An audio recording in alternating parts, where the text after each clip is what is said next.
फिर से सेबी कुछ ऐसा डिसीजन लेने वाली है, कुछ ऐसी चीज़ें करने वाली है जिससे जो small cap stocks and mid cap stocks है उसके अंदर वॉलेटिलिटी बढ़ जाएगी और इसका नतीजा ये होगा कि कुछ टाइम के लिए small cap and mid cap stocks volatile होंगे, तो फंड्स भी वॉलेटाइल होंगे एंड रिटर्न्स थोड़े से कम बनेंगे स्मॉल कैप मिड कैप में। हो सकता है अगर सेबी फिर से आती, वही 1-2 महीने का रीजन होगा।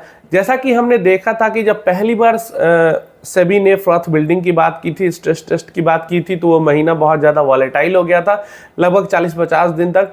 वैसे ही फिर से अभी सेबी की तरफ से ऑफिशियल अनाउंसमेंट नहीं आई है, लेकिन इसको एक ऑफिशियल हम न्यूज़ की तरह ही मान सकते हैं, क्योंकि सेबी के ही होल टाइम मेंबर अनंत नारायण जी ने कैफे म्यूचुअल फंड कॉन्फ्रेंस के दौरान ये जानकारी दी कि सेबी के अंदर बातें चल रही है कि एक तो जैसे हर स्मॉल कैप स्कीम अपना स्ट्रेस टेस्ट रिलीज करती है, मिड कैप स्कीम भी अपना स्ट्रेस टेस्ट रिलीज करती है, तो ये तो क्या हर एएमसी वाइज होता है कि हर म्यूचुअल फंड कंपनी अपनी स्मॉल कैप का मिड कैप का रिलीज करती है।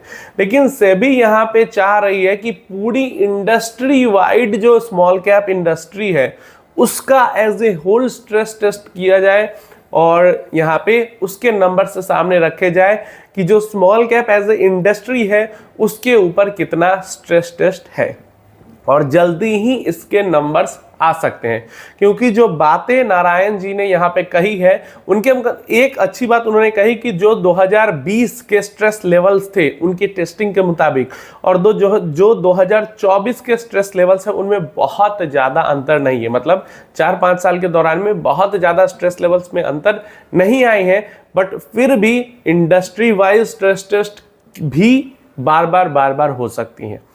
अब दिक्कत क्या है कि लोग इन चीज़ को समझेंगे नहीं। जैसे ही ये न्यूज़ मार्केट में आएगी, जो मीडिया वाले हैं जो इस चीज़ को समझेंगे नहीं और पैनिक कराने लगेंगे म्यूचुअल फंड इन्वेस्टर्स को। अब देखो, अगर किसी भी तरीके का जो स्ट्रेस टेस्ट होता है, चाहे एएमसी वाइज ही हो रहा हो सिंगल या फिर इंडस्ट्री वाइड पूरा इंडस्ट्री का हो रहा हो, वो एज ए रिटेल इन्वेस्टर आपके फायदे के लिए होती है। आपने जो इन्वेस्टमेंट की है वो इन्वेस्टमेंट कितने स्ट्रेस में है यही जांचने के लिए की जाती है। तो आपके लिए और अच्छा है कि आपका इन्वेस्टमेंट पे कितना स्ट्रेस लोड है या स्ट्रेस फ्री है, आपको पता चल जाता है। क्योंकि इन चीज़ों को इस तरीके से पोर्ट्रे किया जाता है जिससे कि मार्केट यहाँ पे डिस्टर्ब हो जाती है।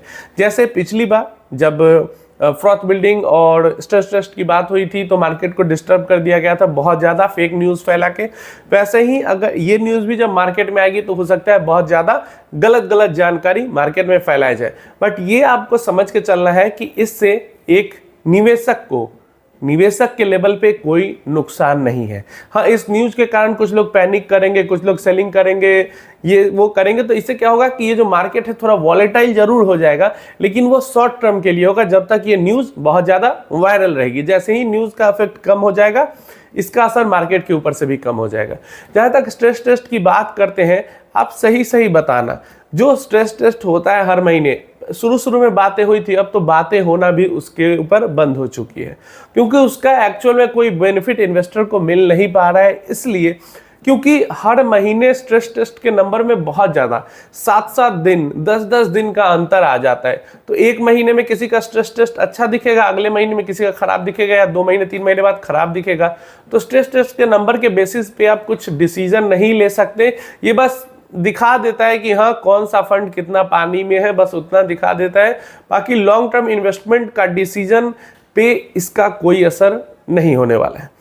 ये चीज है कि हाँ एक प्लस पॉइंट की तरह जरूर हो जाता है कि बाकी सारी चीजें फंड की अच्छी है, साथ में स्ट्रेस टेस्ट नंबर्स भी उनके अच्छे हैं, तो ये प्लस पॉइंट जरूर हो जाता है। जैसे ही ये न्यूज मार्केट में आएगी, बाहर होगी, अभी सेबी की तरफ से ऑफिशियल न्यूज नहीं है, क्योंकि सेबी की तरफ से जो ऑफिशियल ये बातें आएंगी तो ये ज्यादा वायरल होंगी, तो वहां पे मार्केट के अंदर में थोड़ी वॉलेटिलिटी बढ़ेगी, थोड़ा पैनिक करवाने की कोशिश की जाएगी, क्योंकि बड़े लोग तो चाहते ही हैं कि किसी भी न्यूज़ इवेंट का फायदा उठा के मार्केट गिरा के लो लेवल पे खरीदा जा सके।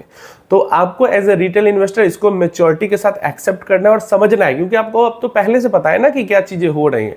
तो इसमें ना कुछ घबराने की जरूरत है, ना कुछ डरने की जरूरत है, सब कुछ सही है। ये बस एक नॉर्मल टेस्ट हो रहा है ताकि उसको और सही से चलाया जा सके मार्केट को। बस ऐसा नहीं कि कोई स्कैम को पकड़ने के लिए या किसी चीज को पकड़ने के लिए कुछ किया जाए, नहीं, बस मार्केट को और एफिशिएंट तरीके से चलाने के लिए एक नॉर्मल प्रोसीजर किया जा रहा है। उम्मीद है इंफॉर्मेशन हेल्पफुल होगी। इससे रिलेटेड कोई क्वेश्चन या क्वेरी है तो नीचे कमेंट बॉक्स में आप पूछ लें।